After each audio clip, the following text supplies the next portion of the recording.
नमस्ते। क्या आपको भी दिन भर गुस्सा आता है? क्या किसी की छोटी सी बात पर आप इरिटेट हो जाते हैं और आप अपने इमोशंस को कंट्रोल नहीं कर पाते हैं? अगर ऐसा है तो आपको अपने ऊपर काम करने की जरूरत है। आज हम ऐसे 6 स्टेप फॉर्मूला की बातें करेंगे जिसको समझते ही आप अपने इमोशंस को कंट्रोल कर पाइएगा, साथ ही अपने रिश्तों में बदलाव महसूस करिएगा। तो जानिए ये स्टेप्स क्या हैं। सबसे पहला, आपको अपनी बाउंड्रीज सेट करनी होंगी। हमें गुस्सा तभी आता है जब हम लोगों से जरूरत से ज्यादा उम्मीदें करने लगते हैं। अगर हमारे एक्सपेक्टेशंस हाई होती हैं तो हमारा गुस्सा ज्यादा होना शुरू होता है। और कोई भी ऐसा इंसान इस दुनिया में नहीं बना है जो आपकी हर उम्मीद पर खरा उतरे। इसलिए आप एक बाउंड्रीज को सेट करिए। किसी के साथ भी कितने हद तक जाना है ये आपको समझ आना चाहिए।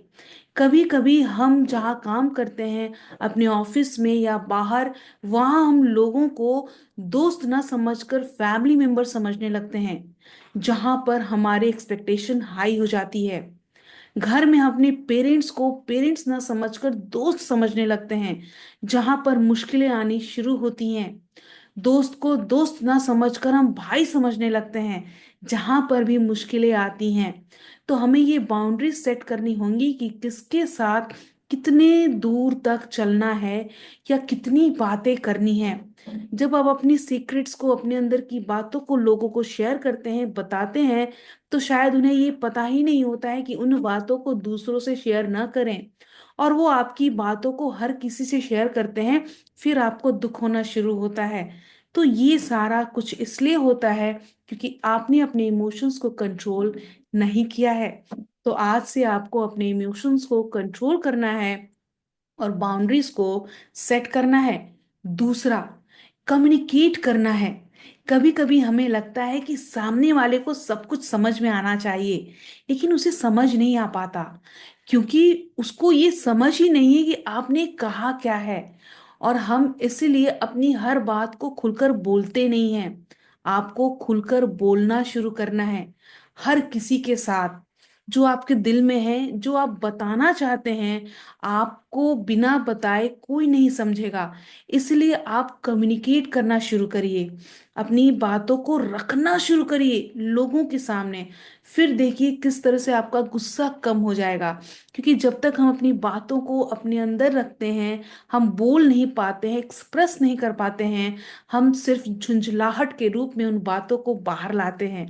झुंझलाना नहीं है, इरिटेट नहीं होना, गुस्सा नहीं करना, बस अपनी बातों को कम्युनिकेट करना है।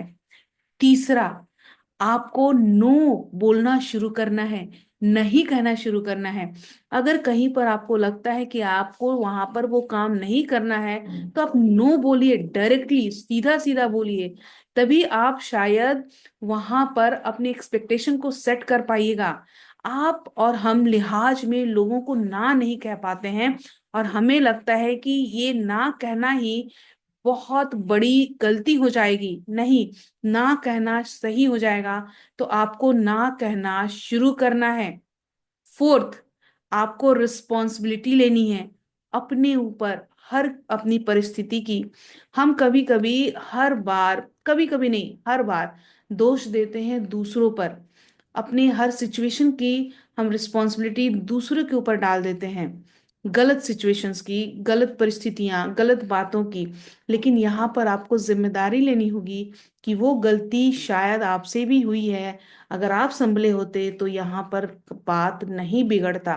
तो जिम्मेदारी जैसे ही आप ले लेते हैं, आप सही तरीके से काम करना शुरू करते हैं। याद रखिए, ये जीवन आपका है, जिम्मेदारी भी आपको ही लेनी होगी, अपने आप की, अपनी सिचुएशंस की और अपने इमोशंस की। तो जिम्मेदारी लेना सीखिए। लास्ट लेकिन सबसे ज्यादा इम्पोर्टेंट, अपनी प्रॉब्लम्स को बताना है। हाँ, अपने घर में, ऑफिस में, बाहर, दोस्तों से प्रॉब्लम्स शेयर करना शुरू करिए। जब हम अपनी प्रॉब्लम्स को शेयर नहीं करते हैं तो हमारी बातें हमारी अंदर ही होती हैं और गुस्से के रूप में वो बाहर आता है, इरिटेशन, फ्रस्ट्रेशन, डिप्रेशन के रूप में बाहर आता है। तो अपनी प्रॉब्लम्स को शेयर करनी है, क्योंकि जब तक आप शेयर नहीं करिएगा आपको सोल्यूशन नहीं मिलेगा। और जैसे आपने शेयर किया, शायद कोई ना कोई आपको कोई सोल्यूशन देकर चला जाएगा और आपकी बातें वहां पर शॉर्ट आउट हो जाएंगी। तो ये कुछ स्टेप्स हैं जिनको जैसे ही आप फॉलो करते हैं आपको गुस्सा आना कम हो जाता है, आप शांत महसूस करते हैं और लोगों के साथ आप व्यवहार भी अच्छा करते हैं। Thank you so much. ऐसे ही अच्छी टिप्स के लिए, रिलेशनशिप को मजबूत करने के लिए, अपने डिप्रेशन एंजाइटी को दूर करने के लिए मेरे साथ बने रहिएगा। अगले कुछ वीडियोस में मैं इसी सीरीज को कंटिन्यू करने वाली हूँ। Thank you so much. अगर आपने अभी तक लाइक नहीं किया तो लाइक करिए, सब्सक्राइब नहीं किया तो प्लीज सब्सक्राइब कर लीजिए और ज्यादा से ज्यादा लोगों को शेयर करिए, क्योंकि आज की जो सबसे बड़ी समस्या है वो हमारी यही समस्या है कि हमें ज्यादा गुस्सा आता है। Thank you so much. Bye bye and take care.